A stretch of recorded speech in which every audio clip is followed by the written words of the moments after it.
In this video, we'll be discussing about virtual memory. We know that for a program to execute, it should be brought into main memory. But the entire program is very rarely used. For example, there are portions of the program like error codes. These are routines that is written to handle the errors. So only if an error occur, this have to be executed. Errors occur very rarely. Okay, and there are unusual routines. These are the program features that is never used. And there are large data structures. For example, if you're having an array and you're not using dynamic allocation, then you may initialize it as 100 into 100 elements, but you use just 10 into 10 elements. That means that the rest of the array is wasted. So these are the portions of the program that is never used. Okay. Other than that, the entire program code is not needed at a point of time for its execution. So consider the ability to execute partially loaded programs. What will be the advantages? So the first advantage is that the program no longer is constrained by the limits of physical memory. The second advantage is that as each program takes less memory while running, more program can run at a time. That is, there is higher CPU utilization. And the third advantage is that less IO is needed to load or swap programs into memory. So considering all these advantages, we need a method that can actually do it. Virtual memory is the technique that allows the execution of the process that are not completely in memory. Okay, so as I said, only part of the program need to be in memory for execution. The second one is logical address can be therefore be much larger than the physical address. So what does this mean? It means that consider the physical memory is just 8 pages and our process is say 20 pages. Okay.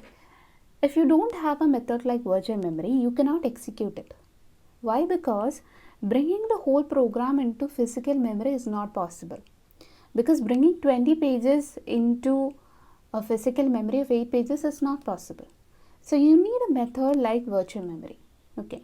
So maybe that program can execute by loading just 4 pages. Okay. So you can use virtual memory to bring a part of the program and run the program smoothly. Okay. So this is what I mean by logical address space can be much larger than physical address space. That is, here the logical address is 20 pages and the physical address is just 8 pages. Okay.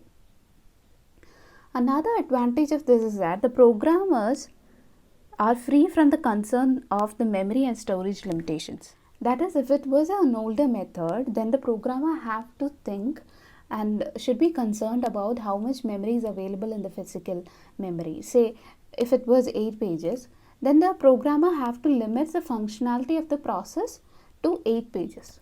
Okay, so that was a problem. So when virtual memory came, this program can be as huge as it likes. Okay, there is no problem. Okay, fine. What are the other advantages? It allows address space to be shared among several processes.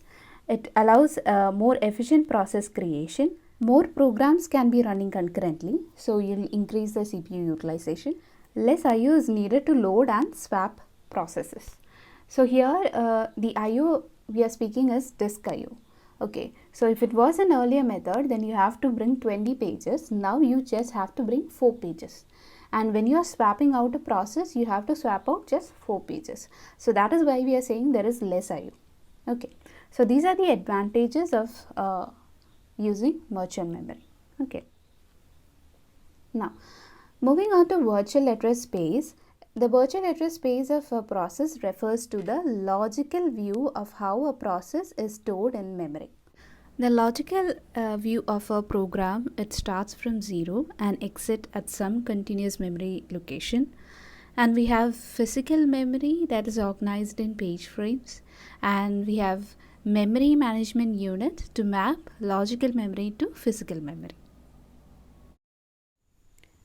So as I said, virtual memory can be larger than physical memory. So you can see here it starts from page 0 and it ends at some V, and you need a memory map to convert the logical memory into physical memory. So here you can see there is swap in and swap out, and sometimes the memory may refer to the physical memory, sometimes it may refer to the secondary memory. So this figure explains why virtual memory can be larger than physical memory, because not all pages are actually loaded into the physical memory. Okay, some are in the disk. Okay. So when you say virtual address space, this is a figure that should come to your mind. This is same as the logical view of a process.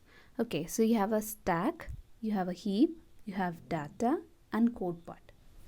So the stack starts from the maximum logical address and it grows downwards, and the heap grows upwards. Okay, when does a stack grow? When there is a function call, there is a creation of activation record.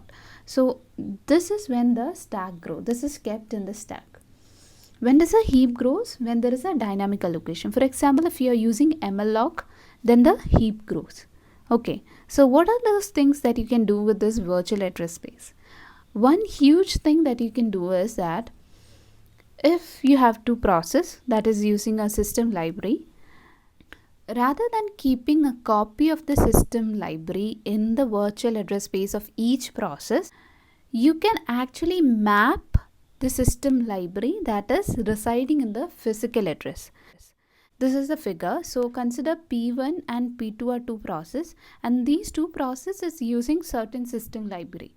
So it is not necessary that I keep a copy of this shared library inside the virtual address space. Rather, what I'll do is I'll simply map it to the physical memory. So this system library is in physical memory.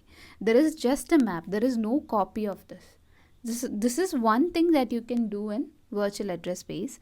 Another thing is that you can share the virtual address space and the process can communicate to each other. Then you can make the process creation faster by sharing the address space of the parent with the child. So these are things that you can do with virtual address space. Okay. In the next video, we'll be discussing about how we can implement a virtual memory by using demand paging. Okay.